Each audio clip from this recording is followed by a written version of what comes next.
श्री राम जय राम। श्री राम जय राम। श्री राम जय राम। ओम नमः शिवाय। ओम नमः शिवाय। ओम नमः शिवाय। योग वासिष्ठ दिवस क्रमांक 199। प्रश्न 64।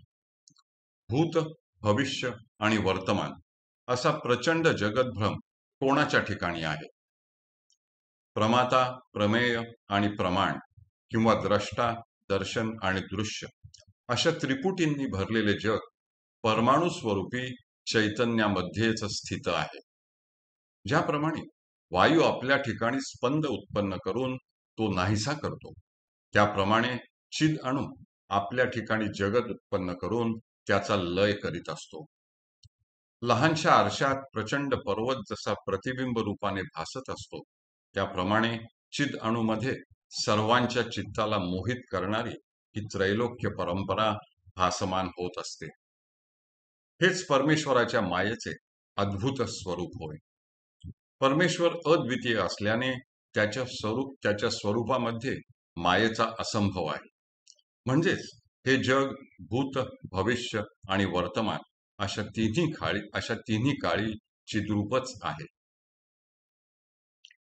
प्रश्न 65.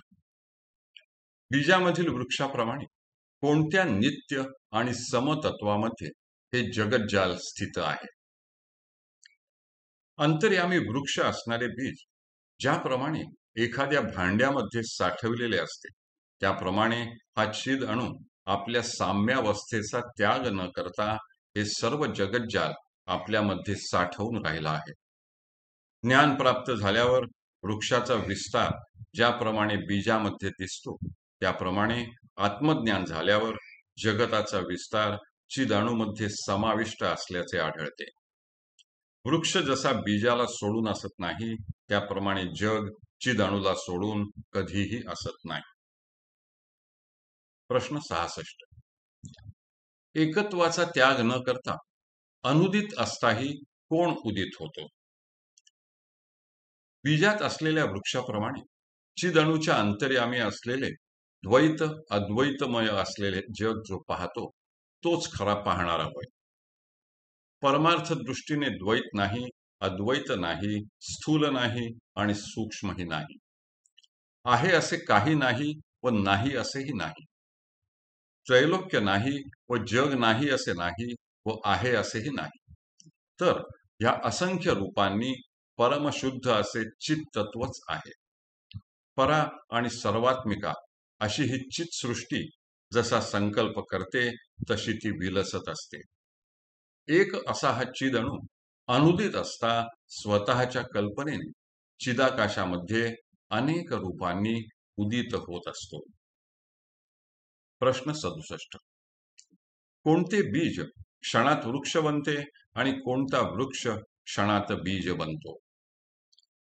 समतेचा त्याग न करणारा स्पंदरहित आणि निर्विकार असा बीजरूपी चिदणू क्षणात जगदरूपाने भासमान होतो, तर क्षणात पुन्हा बीजरूप होतो.